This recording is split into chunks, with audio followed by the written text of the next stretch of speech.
Secretary Scott Turner, Secretary Doug Burgum, and I see Howard Lutnick is here too, Commerce, and some others that if I could see past the press, I'd name you, but I can't. I'm pleased to reveal that the 2027 NFL Draft, that's a big thing, will be held right here in our nation's capital, Washington, D.C., on the National Mall, and you get a little glimpse of it.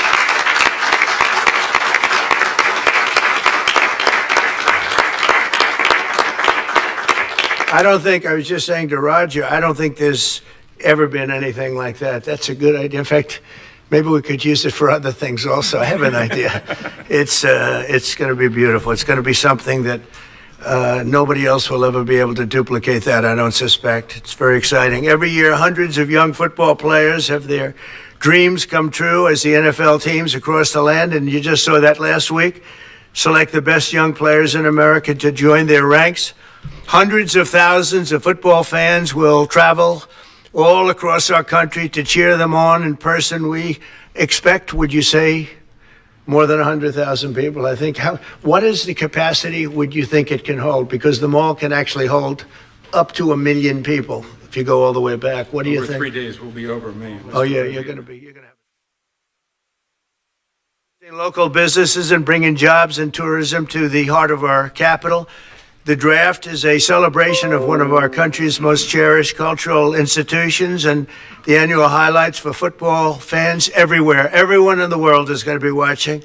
We look forward to welcoming people from across the nation, from all over the world. Last month, the Washington Commanders and the D.C. government also announced a major deal to build a brand new 65,000-seat football arena at the site of the RFK Stadium in eastern Capitol Hill, and I don't think there is a better site anywhere in the world than that site. Incredibly exciting. You know, he's a friend of mine. He's a very successful guy. There's a reason for it. It's amazing. It sat there for years, and people were talking about stadiums in 25 different sites. I said, they're not talking about the best site. That's the best site there is. Bringing professional football back into the district from Maryland. And not only are these announcements great for the NFL, but they also advance the mission of making Washington, D.C. safe and clean and beautiful. And we're working very closely with the mayor, as you know, and we've made a lot of improvements in the last few months, and it's getting to look really strong. Crime is way down, and there's a good relationship we have going with Muriel. So I want to thank you very much. And would you like to say a few words? Thank you, Mr. President. The mayor, please. Thank you. Thank you. Well, sorry. Well, greetings. I'm Muriel Bowser. I'm the mayor of the best city in the world and also the sports capital. And we are delighted to be here with the Washington Commanders, the NFL, and the president to talk about this very exciting announcement for Washington, D.C. We believe in investing in sports because they have helped us transform neighborhoods, and the NFL bringing this event to the nation's capital will help us fill hotel rooms, our restaurants, and Americans from all 50 states will come to their nation's capital and enjoy our beautiful city and museum. So we're just delighted to be here, and we want to thank everybody for all the hard work to get here. Thanks, Mayor. Thank you.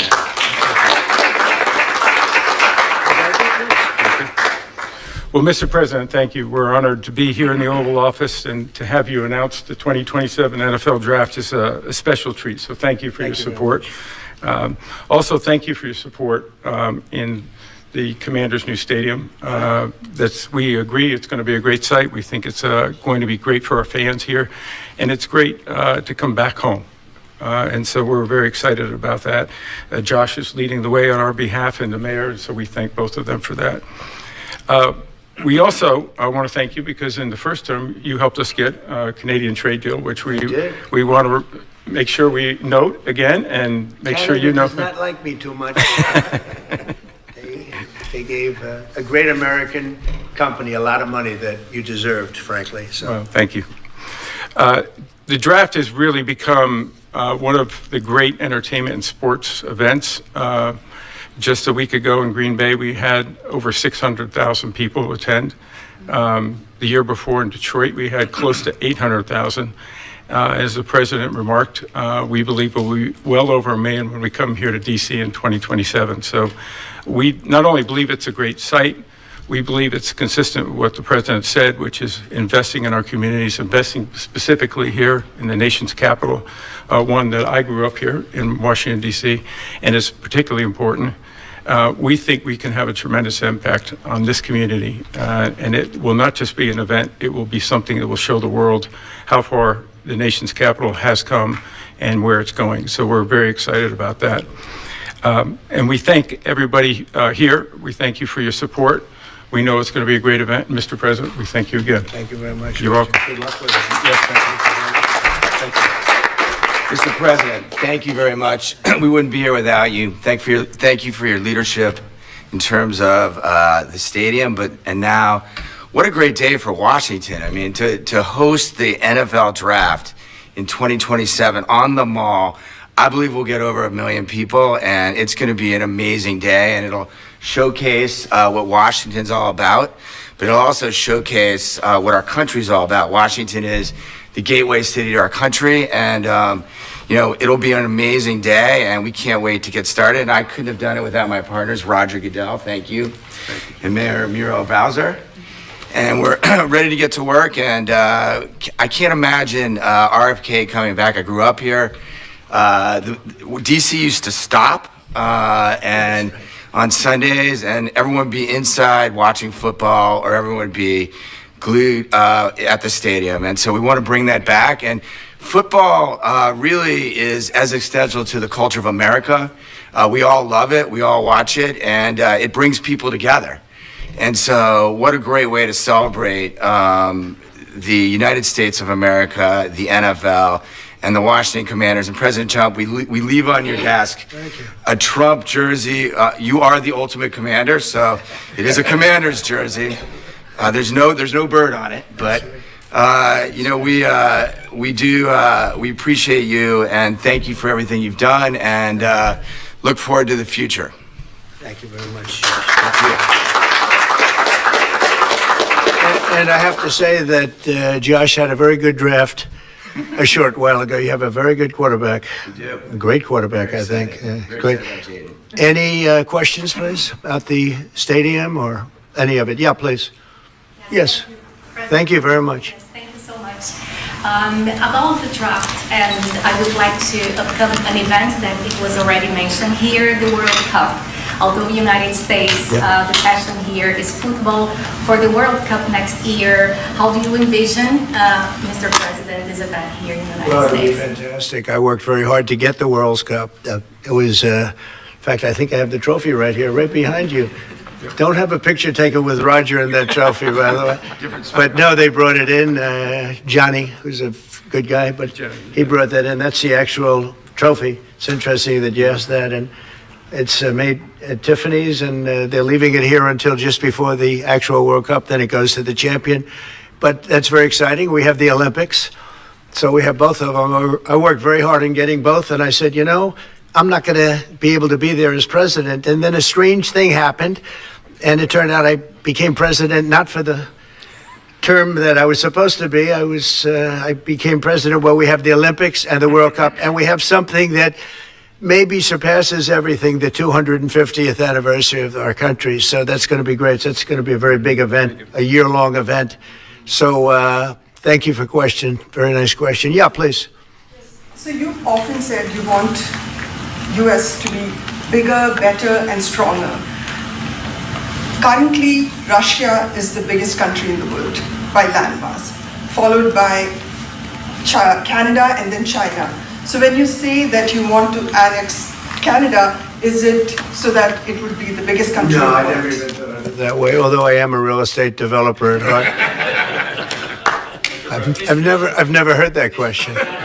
Yeah, please, go ahead. Mr. President, will you have to hire more security and police in order to accommodate the 1 million people coming in for the NFL draft? I think that there'll be something, and I know Roger will work it out, and Josh and all of us will work it out.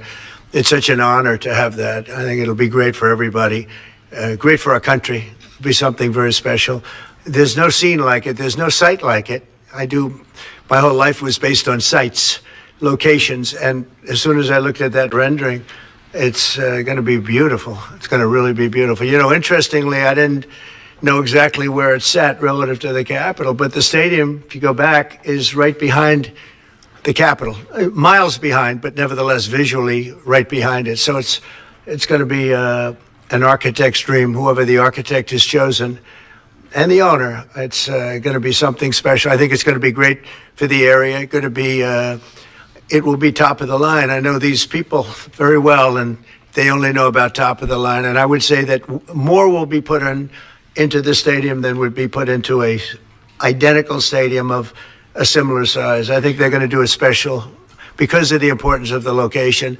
I have no doubt they'll do a special job. Yeah, please. Can you explain a little bit about how you would implement tariffs on the film industry, kind of how that would work? Well, that's a different story, but our film industry has been decimated by other countries taking them out, and also by incompetence, like in Los Angeles. The governor is a grossly incompetent man. He's just allowed it to be taken away from, you know, Hollywood. Hollywood doesn't do very much of that business. They have the nice sign and everything's good, but they don't do very much.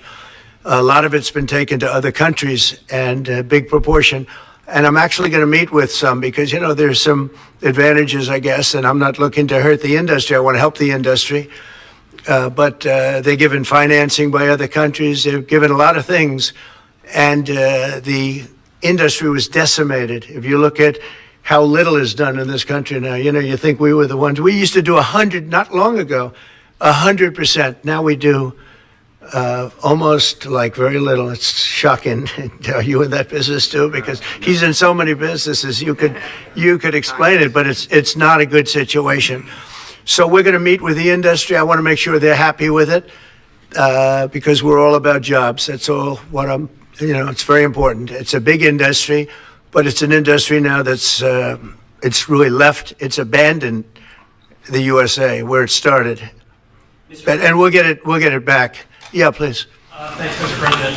First, I just want to thank you for letting us in here. I'm with Zero Hedge in the last administration. Oh, yeah. And us on social media, so we're really grateful to be in the White House. And this is not exactly sports related, but I've been dying to ask you this question for a long time, which is that 2.5 years ago, the Nord Stream pipeline blew up. Yeah. And despite what people like John Brennan and all the hawks said, you were one person who said Russia probably did not blow up its own pipeline. Yeah, if you can believe, they said Russia blew it up, yeah. And so I'm wondering, now that you're president, if you would consider launching a formal investigation into what happened there and who actually did blow it up. Well, probably if I asked certain people, I'd be able to tell you without having to waste a lot of money on an investigation. But I think a lot of people know who blew it up. But I was the one that blew it up originally because I wouldn't let it be built. And then when Biden got in, he allowed it to be built.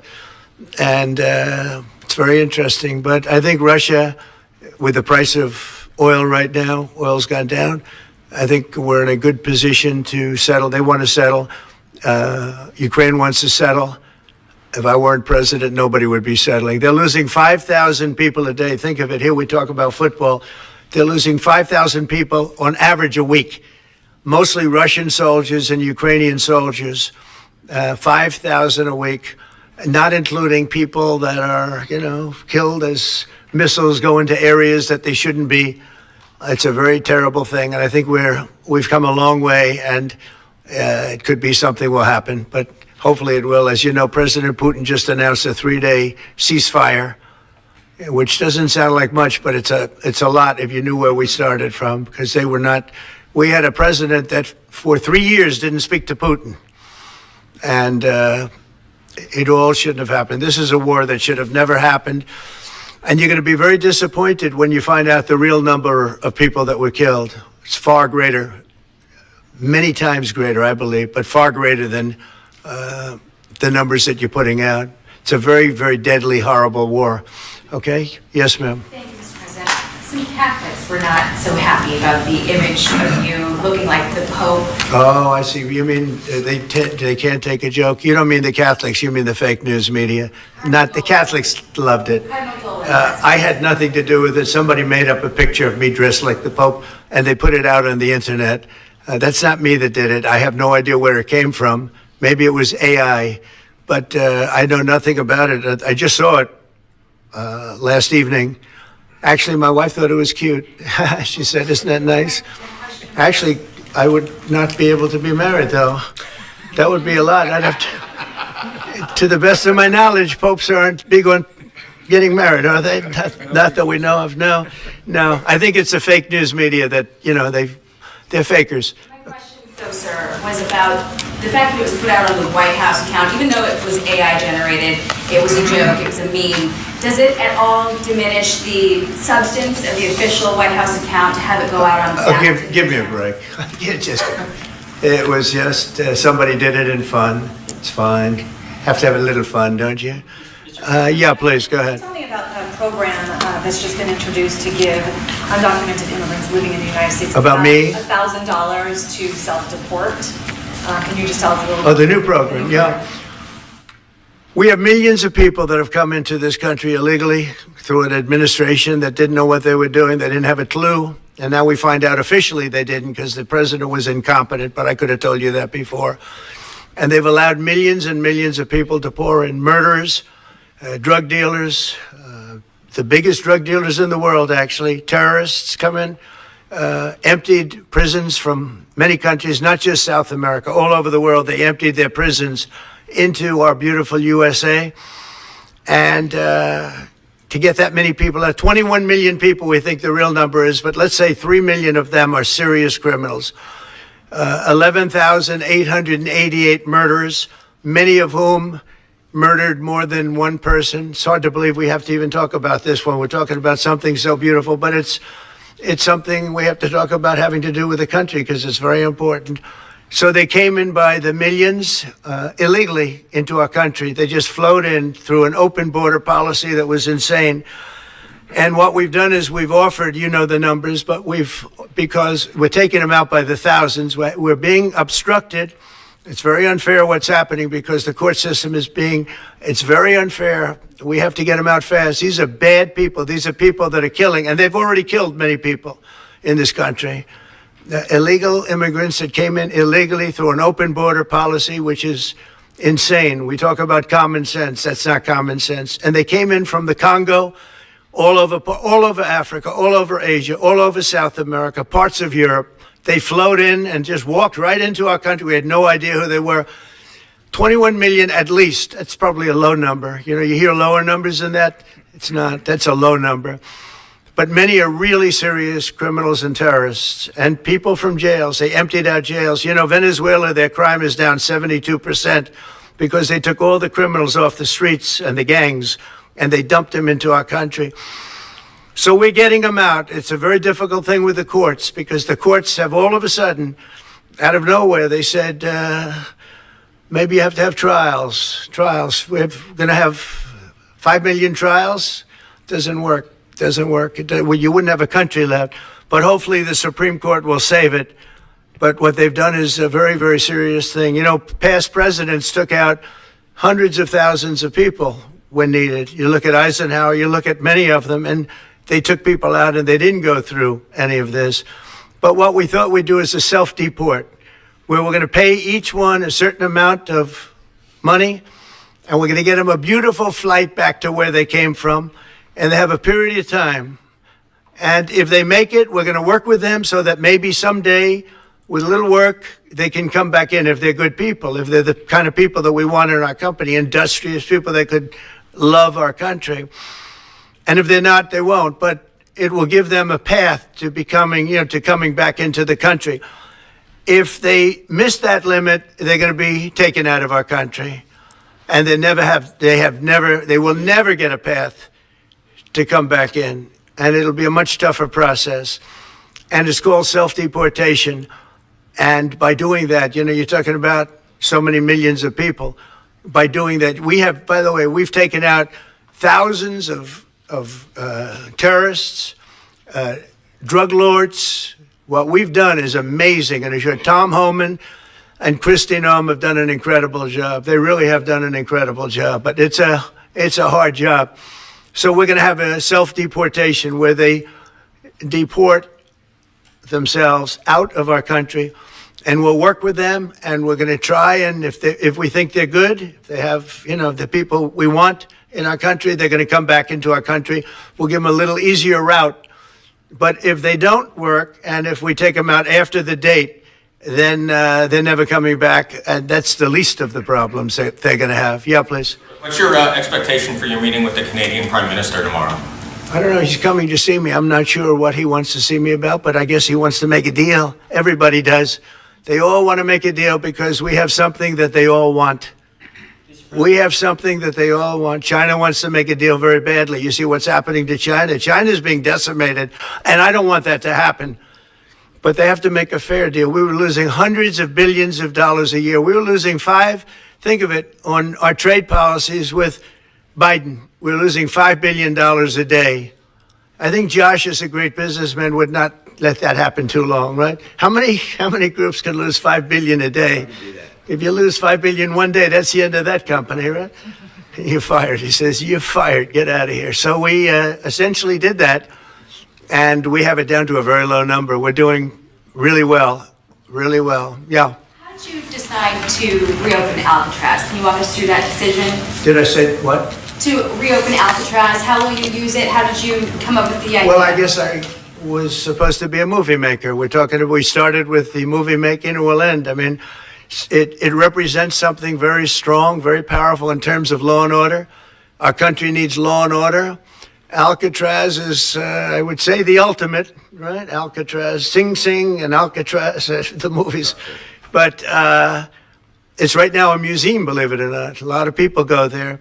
It housed the most violent criminals in the world, and nobody ever escaped. One person almost got there, but they, as you know the story, they found his clothing rather badly ripped up, and it was a lot of shark bites, a lot of problems. Nobody's ever escaped from Alcatraz, and just represented something strong having to do with law and order. We need law and order in this country, and so we're going to look at it. Some of the people up here are going to be working very hard on that, and we had a little conversation. I think it's going to be very interesting. We'll see if we can bring it back in large form, add a lot. But I think it represents something. Right now it's a big hulk that's sitting there rusting and rotting. You look at it, it's sort of, you saw that picture that was put out, it's sort of amazing. But it sort of represents something that's both horrible and beautiful and strong and miserable, weak. It's got a lot of qualities that are interesting, and I think they make a point. Okay, are you guys okay? I want to just say that it's such an honor to be up here with my friends, because this is a group of people that have done an amazing job, and all we can do, Muriel and I, is give them the greatest site there is, I think, that I've ever seen for something like this. And I did very well in the real estate business. I think this is the greatest site there is anywhere in the world for exactly what you guys are doing. And we'll work with you. We've got a lot of work to do to get it going, but we'll work with you and we'll try and make the dream come true. And I want to thank you all very much for being here. Thank you. Thank you very much.